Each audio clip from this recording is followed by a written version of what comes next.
Hello dear students, welcome to all at Meenakshi e tutor. Dear student, आज का हमारा topic होगा स्ट्रेटजी ऑफ टीचिंग सिमुलेशन। प्यारे बच्चों, वैसे तो हम स्ट्रेटजी ऑफ टीचिंग के जो सब पार्ट्स हैं, ब्रेनस्टॉर्मिंग, रोल प्लेइंग, इन सभी को डिफाइन कर चुके हैं। फिर भी हम हल्का सा रिमाइंड करते हैं कि स्ट्रेटजी क्या है और टीचिंग स्ट्रेटजी क्या है। स्ट्रेटजी क्या है? Strategy is a plan. Strategy क्या है? स्ट्रेटजी एक मेथड है, एक तरीका है जिससे हम क्या कर सकते हैं। अगर हम टीचिंग की बात करें तो हम स्टूडेंट को मोटिवेट कर सकते हैं, या हम कहें कि लर्नर को एंगेज करने के लिए जो हम तरीका अडॉप्ट करते हैं उसे हम क्या कहते हैं? Teaching strategy. या हम कहें बच्चों को सरल शब्दावली में टॉपिक को समझाने के लिए हम जो तरीका अडॉप्ट करते हैं, जो योजना बनाते हैं, उसे क्या कहेंगे? Teaching strategy. और आज का हमारा टॉपिक रहेगा टीचिंग स्ट्रेटजी में सिमुलेशन। सिमुलेशन का मीनिंग क्या होता है? नकल करना या भूमिका निर्वाह करना। अब जब हम सिमुलेटेड टीचिंग की बात करते हैं तो सिमुलेटेड टीचिंग का मतलब क्या हुआ? शिक्षण के दौरान या हम कहें आर्टिफिशियल सिचुएशन में बिल्कुल असली के समान, बिल्कुल यथार्थ जैसा शिक्षण करना। अब यहाँ पे और थोड़ा सा सरल शब्दावली में अगर हम कहें तो इसमें शिक्षण की प्रक्रिया जो है वो आर्टिफिशियल रूप में की जाती है, ताकि हम जब एक फ्यूचर टीचर बने तो हम उन सभी तरीकों को, उन सभी योजनाओं को अच्छी तरीके से अडॉप्ट कर सकें जो फ्यूचर में हमारे लिए परेशानी बन सकती है, या जिनका प्रॉब्लम के रूप में हमें फ्यूचर में सामना करना पड़ सकता है। इसका मतलब क्या होता है कि फ्यूचर में हमारे व्यवहार में मॉडिफिकेशन लाने के लिए, या हम कहें कि एक छात्र शिक्षक को गैर तनावपूर्ण परिस्थितियों में पढ़ाने के लिए ये तरीका अडॉप्ट करता है। खास तौर पे माइक्रो टीचिंग के दौरान इसे इस्तेमाल किया जाता है। शिक्षण प्रशिक्षण की एक तकनीक है। इसमें क्या होता है कि छोटे छोटे ग्रुप बना दिए जाते हैं जिसमें एक विद्यार्थी यानी कि एक छात्र शिक्षक एक टीचर के रूप में रोल प्ले करता है, और बाकी जो शिक्षक प्रशिक्षक हैं यानी कि बाकी स्टूडेंट्स हैं जो वो स्टूडेंट के रूप में काम करते हैं। तो इस स्थिति में क्या होता है? छात्र को स्कूली छात्र मानकर पढ़ाते हैं।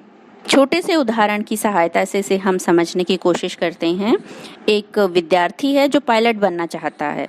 पायलट बनने के लिए उसे क्या करना पड़ेगा? पहले ट्रेनिंग लेनी पड़ेगी। ऐसा तो नहीं है ना कि हम डायरेक्ट उसे एरोप्लेन में बैठा देंगे और कहेंगे कि अब आप तुम जो है एरोप्लेन उड़ाओ। तो पहले क्या करते हैं? उसको आर्टिफिशियल सिचुएशन में प्लेन को उड़ाने की ट्रेनिंग देते हैं। सेम एक और एग्जांपल हम लेते हैं कि आप इमेजिन कीजिए कि आप एक मेडिकल स्टूडेंट हैं।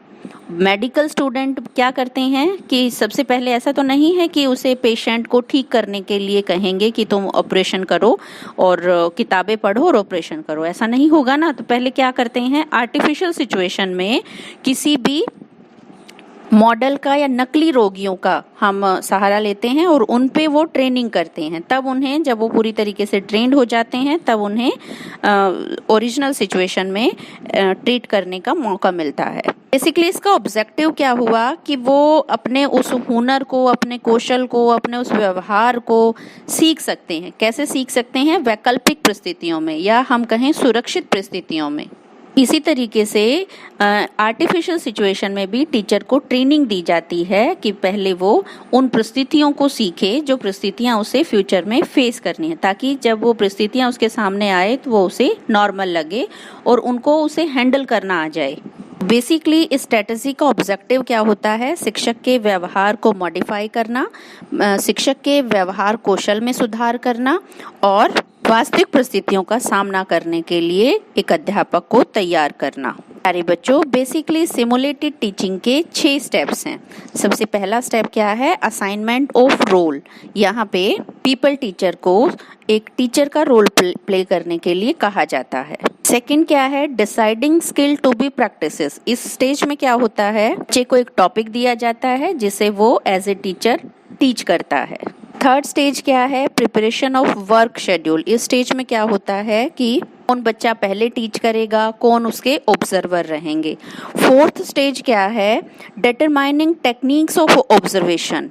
इस स्टेज में क्या होता है कि जब बच्चे की ऑब्जर्वेशन की जा रही है तो किन किन कंपोनेंट को स्टूडेंट टीचर को अपने माइंड में रखना है, अर्थात उसकी ऑब्जर्वेशन किस आधार पर की जाए। और फिफ्थ स्टेज है organisation of first practice session. शिक्षण कार्य स्मूथली चल पड़ता है और ऑब्जर्वेशन उस बच्चे की जाती है। और लास्ट स्टेप है इवैल्यूएशन ऑफ प्रोसीजर।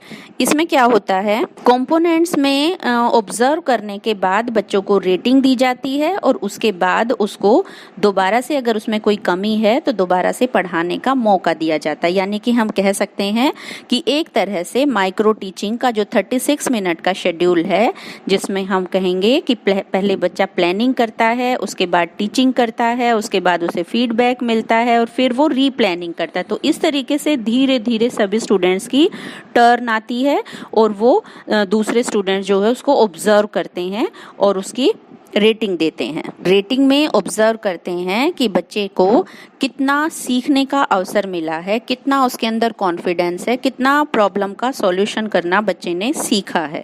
प्यारे बच्चों, बेसिकली जो सिमुलेटेड टीचिंग है वो क्या है, एक आर्टिफिशियल टीचिंग है। इसमें जो पीपल टीचर हैं वो फ्यूचर में आने वाली प्रॉब्लम को वर्तमान में सॉल्व करने के तरीके सीखते हैं। तो मुझे उम्मीद है आप टॉपिक को आसान शब्दावली में समझ चुके होंगे। Thank you.